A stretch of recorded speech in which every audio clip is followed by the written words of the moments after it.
Fala pessoal, tudo bem? Meu nome é Gabriel Oliveira e hoje eu estou aqui com o Dream X50 Ultra, que é um dos robôs aspiradores mais avançados do mundo. Ainda não é uma avaliação, a gente vai levar ele para o laboratório, fazer alguns dias, talvez até semanas de testes, antes de poder trazer todos os resultados para vocês.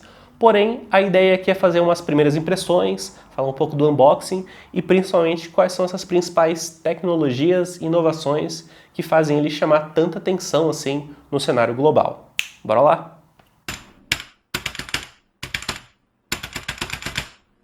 Antes de começar, é bom entender quem é a Dream. A Dream é uma empresa chinesa que foi fundada em 2017, então relativamente recente.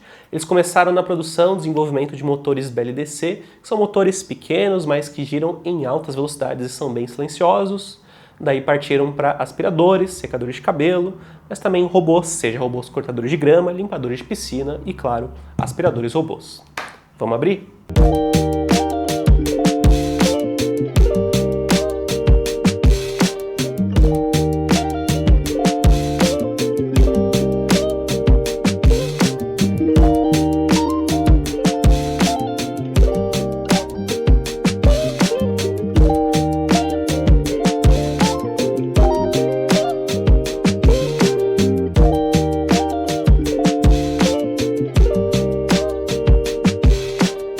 Algo interessante de ver durante o unboxing foi uma certa preocupação ambiental, pelo menos na escolha dos materiais que estão envolvidos. Nada ali é de isopor, praticamente tudo é de papelão, com sacolas plásticas aparecendo em locais pontuais, grande maioria sendo substituído por sacolas de tecido PET, mas que ainda assim podem ser reaproveitadas depois, por exemplo, para roupa suja, porque tem uma certa robustez envolvida. A sensação de autossuficiência do kit completo também é grande, porque em robôs aspiradores, eventualmente, você vai precisar comprar de novo. Sejam escovinhas laterais, sejam um filtro novo, sejam o pano para microfibra, e aqui vem o suficiente para alguns bons meses. Então, tem escovas laterais, tem muitos desses fregões que acabam girando em contato com o chão para realmente acabar limpando ali. São 6 pares que vem incluso ali, além de outras coisas que vai ser um pouco mais claro porque estão aqui para a gente mostrar a base. Tudo isso vem incluso nessa maletinha aqui de papelão, que dá um jeito fácil para o consumidor poder guardar todos esses itens num lugar só, sem perder.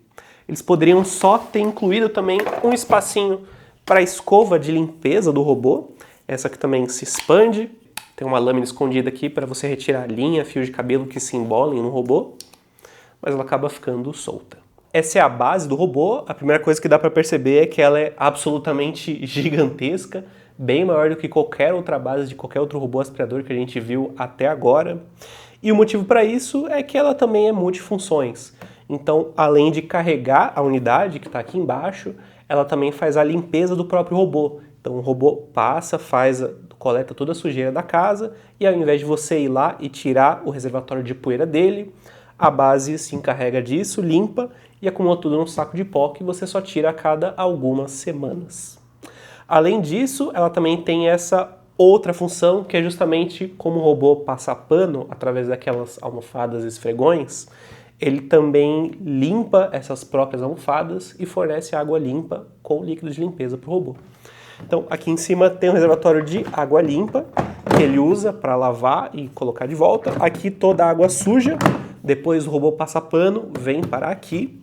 Mas também aqui embaixo você tem o saco de pó que vem do robô e também o reservatório para o líquido de limpeza. É justamente aquele galão que vem incluso junto com a própria unidade.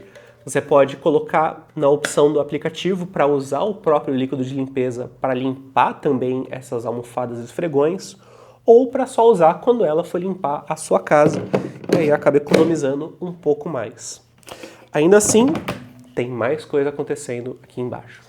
Eu tirei o robô para vocês entenderem um pouco mais o que está acontecendo aqui. Então temos os contatos elétricos que fazem o próprio carregamento do robô. Essa peça central é justamente para encher o robô de água novamente, com líquido de limpeza, se estiver ali na hora de passar pano. Falando em passar pano, as almofadas ficam justamente aqui, com conexões magnéticas. Então o robô pode simplesmente pegar e depositar elas aqui de volta assim que precisar. Aqui é onde é feita a sucção da poeira, aqui eu imagino que deve servir mais para secagem das próprias almofadas, enquanto essa peça aqui age como um filtro, deixando todo o detrito para trás e sugando apenas a água suja. Inclusive, eles recomendam lavar bastante essa peça aqui. Falando do robô aspirador, talvez uma das tecnologias que mais chama atenção é sua capacidade de subir degraus. Ele possui uma extensão a mais em sua roda, justamente aqui, e a empresa diz que até 6 centímetros de altura ele consegue ultrapassar. A maioria dos robôs aspiradores tem dificuldade a partir de 1,5 cm e para grande parte 2 centímetros é o limite. Então aqui pelo menos 3 vezes a mais. Ainda assim, a roda continua com uma movimentação bem suave que torna com que todo o movimento do robô, seja quando ele estiver mapeando ou também limpando, se mostrou interessantemente silencioso. Além disso, essa parte central aqui inclui 2 escovas. Dizem que uma delas tem uma performance superior quando a gente está lidando com superfícies rígidas, então sejam pisos laminados, pisos cerâmicos, que é essa laranja aqui, enquanto que a preta, que também inclui cerdas, é melhor para tapetes. No geral, quando a gente vê robôs aspiradores falando sobre trabalhar com 2 escovas centrais, tem uma relação também de embolamento, seja de fios, seja de linhas, que acaba se reduzindo consideravelmente aqui. Outra coisa legal que chama bastante atenção é justamente o fato da sua escova lateral, primeiro que só tem de um lado, não tem de 2, algo que a gente viu também em outros robôs aspiradores, como por exemplo o Xiaomi S10, mas diferente deles, essa é extensível, então ela consegue se esticar um pouco a mais para limpar principalmente as quinas. Em robôs aspiradores que têm capacidade de mapeamento, as quinas da sala são justamente os locais que têm maior acúmulo de sujeira, então se ele conseguir limpar esses lados ali, facilita bastante, além de também no entorno de móveis, como por exemplo pés de cadeiras. Algo bem similar pode ser dito quando ele estiver trabalhando com o mop. Aqui são as regiões onde acaba conectando o mop automaticamente, o próprio robô faz isso. Ele também consegue se movimentar para limpar os cantos. E aí, na limpeza passapano, por assim dizer, é onde a gente vê mais ainda pontos de acúmulo nos cantos. Então, se ele conseguir trabalhar bem legal essa parte aqui, vai ser um baita ponto de destaque em relação a todos os outros robôs aspiradores que a gente avaliou até agora. Outra coisa interessante é esse furinho que tem bem aqui. Parece não ter muita importância, mas na verdade esse é o sensor de tapetes. E aí justamente quando ele ativa, ele impede que ele passe pano por cima do tapete, para não encharcar as fibras. Dessa forma ele consegue erguer as almofadas que ele estiver trabalhando, justamente para não entrar em contato, assim como ele também promete, em alguns casos, identificar manchas que tem no piso, e aí se ele encontrar alguma mancha molhada, ele levanta tanto essas escovas centrais, quanto impede que essa escova lateral encoste na mancha, justamente também para não molhar aqui e atrapalhar o restante da limpeza. Esses não são seus únicos sensores, além dos sensores de quedas que aparecem aqui, que são um tanto padrão já há algum tempo. Ele possui câmeras aqui na parte da frente, tem uma câmera infravermelha e também uma câmera HD. Isso porque faz parte do reconhecimento de obstáculos que ele possui, então quando ele estiver traçando um mapa do ambiente, ele relata se ali ele acha que tem, por exemplo, um sofá, uma cadeira, uma mesa, mas também ele consegue fazer identificação, por exemplo, de pets. Então, se você estiver no seu trabalho, quiser monitorar como é que está o seu bichinho, você pode pedir, o robô, anunciado pelo menos, vai atrás dele, tira uma foto e te manda para você ficar sabendo. Além disso, ele também possui a câmera HD, porque você consegue controlar através do aplicativo. Não está claro o quão bem feito isso é, então é algo para a gente investigar mais, porém, com certeza, parece ser interessante. Algo legal, pelo menos, é que ele parece demandar uma certa senha. Então não fica completamente aberto para qualquer pessoa conseguir que tenha o aplicativo, precisa da senha para poder visualizar a sua câmera.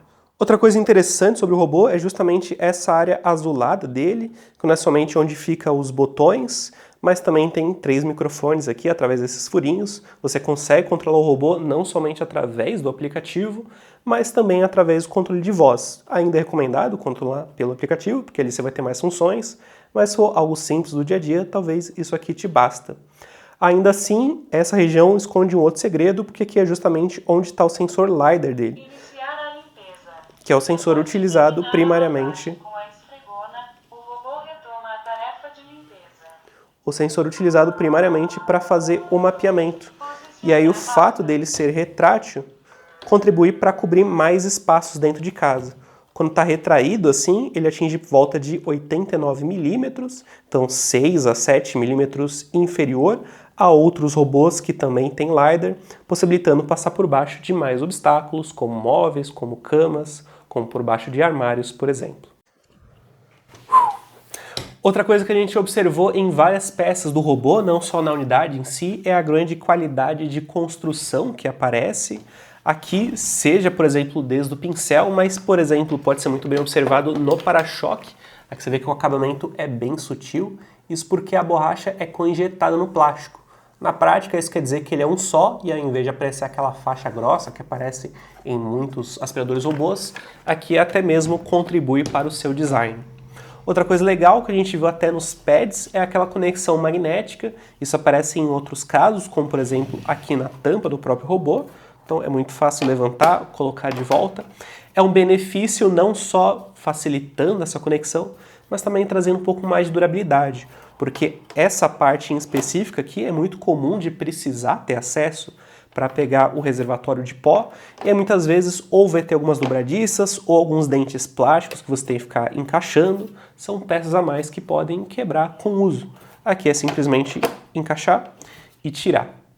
O próprio reservatório de pó também é interessante, porque ele acompanha meio que o fluxo de funcionamento do robô, aspirando tudo que vem no chão, armazenando e depois sendo coletado pela base através dessa portinhola que tem bem aqui. E também uma portinhola de silicone bem aqui, desse lado no aspirador robô também. Não tem cantos vivos, aqui ele é praticamente inteiro curvo para reduzir esse acúmulo de poeira que pode ter.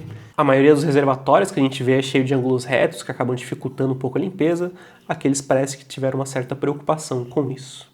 O lado negativo é justamente o encaixe, a gente acabou de falar que ele tem encaixes bons, mas aqui do filtro em si, muitas vezes parece que está fazendo um pouco de força a mais do que deveria. Me preocupa um pouco porque se é uma peça de plástico completamente rígida, pode ter algum tipo de perigo de acabar se danificando, mas ainda é muito cedo para dizer, vamos ficar de olho. Também é curioso ter somente um filtro, geralmente a gente vê 3 filtros em robôs aspiradores, seja um filtro de tela fina, um filtro de espuma e depois esse filtro, que é o filtro HEPA, que é mais utilizado para partículas finas mesmo e ácaros. Parece que grande parte do funcionamento do robô está ligado na ideia de que ele vai primeiro passar pano em todo o ambiente e depois ali aspirar resíduos menores. Em relação ao aplicativo, usamos pouco ele, ainda estamos tentando nos habituar, mas sendo um aplicativo próprio, ele parece que tem muito mais liberdade para você conseguir organizar, segmentar as diversas funções que tem ali. Na maioria dos robôs eles têm aplicativos muito parecidos, porque a base deles é toda a mesma. Aqui parece que tem muito mais liberdade para colocar descrição das funções, até imagens e animações para você entender como aquela opção realmente está afetando a movimentação do robô. Porém, um ponto que realmente precisa de melhoria é a tradução. Tem muitas palavras, termos que ficam um pouco complicados de entender, não muito usuais. Ainda assim, a Dreame acabou de chegar no Brasil. Pode ser algo que eles já têm planejamento para melhorar. Com certeza, algo que deveriam aproximar o usuário do robô em si. Espero que vocês tenham gostado dessas primeiras impressões. Também é meio que uma aulinha sobre o que esperar desse robô. Espero ver vocês na avaliação completa com o resultado de todos os testes. Te vejo lá. Até a próxima.